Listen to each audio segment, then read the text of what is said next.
namhlanje ubizwa ngenyoni umuhlala umfazi omnyama ubizwe ngedimoni muhlabile for abadala bakubiza ngenhlobo endiyala mosaqoka impahla yakhe amanga aqoka ibheshu manje bazothi ngiyasangana okuyibuyela esimpandeni ngithi sekuyikho nje phela ukuthi-ke kulomhlaba sekuya ngokuthi-ke ungubani futhi-ke wenzeni.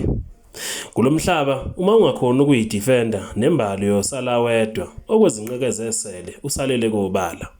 Okwenzeke emdletsheni phakathi kwabaculi kababili okugatsheni wasophongolo kanye noNaledi Aphiwe okuyingane intombazanyana nje encane edlisayo ke nokwezomculo. Lesigamegeme sasemdletsheni okagatsheni kufeleke ukuthi-ke uyena obekade ke-performa ngalesikhathi-ke o-DJ-ke befaka kuNaledi Aphiwe engakaqedi ukuperforma okagatsheni. Okagatsheni kuzokhumbuleka ukuthi phela bekade engabizwanga ukuthi akazongena ke-stage. Ungene-ke ekade-ke performa ingoma nomunye kwabaculi. Wabe-ke seqhubeka ugatsheni-ke enzani-ke lapha-ke performa edlala wangabe saphuma ke-stage. Kanti ngaleso sikhathi babeke o-DJ-ke besibazisiwe ukuthi ufuna ukungena kuNaledi-ke Aphiwe. Obekade engekho futhi kohlwini-ke lwabaculo bekufanele-ke beperforme kulomcimbi.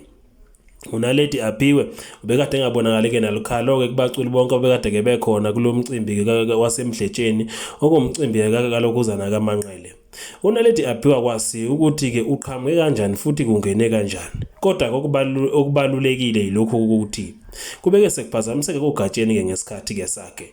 uNaledi Aphiwe wenze elikhulu iphutha ekuthenini-ke avumele-ke abaphathi-ke bakhe bamfake ke-stage ngalesikhathi kusese nomunye kumculo bekade-ke performa.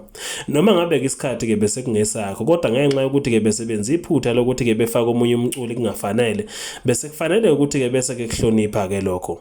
Alindeke umculi aqhubeke aqede noma-ke okungenani badlali babeke nodliwano ndlebe kanye-ke naye kugatsheni.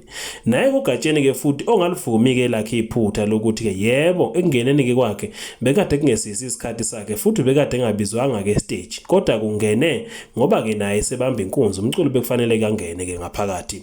Lokho-ke kuveza ukuthi-ke bobabili laba baculi babeke nephutha elikhulu ekuthenini-ke benzeni na ukuthi-ke bedleke lo msila-ke we-stage. uNaledi ubonakala-ke nqamula phakathi kwabo-ke laba baculi-ke engakhathaleleke kuthenje performa-ke ingoma yakhe kwabe-ke sekusho-ke amabhodlela phezulu-ke emakhanda besama ukumshaya ngoba-ke kusolakala ukuthi-ke ubezama ukuphazamisa kugatsheni. Kodwa-ke le ntombazanyana-ke esencane ibeke seyibhala-ke statement ukushona-ke kwelanga lanamhlanje ixolisa kubahleli-ke bemcimbi. Yaphinde-ke futhi yaxolisa-ke nakuyena kugatsheni ngenkulu inhlonipho okuveza-ke futhi ukuthi-ke bekungesilo iphutha lakhe noma-ke bekungesilo-ke injeke lapha-ke inhloso yakhe ukuthi-ke aphazamiseke kugatsheni. Uthi-ke lokho kwenzekile akakufisi ukuthi-ke kuphinde kwenzeke nanoma ngabe kumuphi. Kanti-ke ugatsheni-ke lona-ke igagu lasophongolo libeke nalo-ke seliyiphendula-ke incwadi ebhalwe uNaledi-ke Aphiwe. Wamphendula ngokuthi-ke umfisela kokuhle kodwa-ke empilweni futhi kuyalwemukela ukuxolo lakhe athe kaxolisa-ke ngalo kwalokho-ke bathande-ke bomculo. Ingxabano-ke iphelile phakathi kwalaba baculi. Uzehlisile uNaledi wathi-ke uyaxolisa. Nabo ubufakazi-ke bencwadi ayibhalile uNaledi Aphiwe.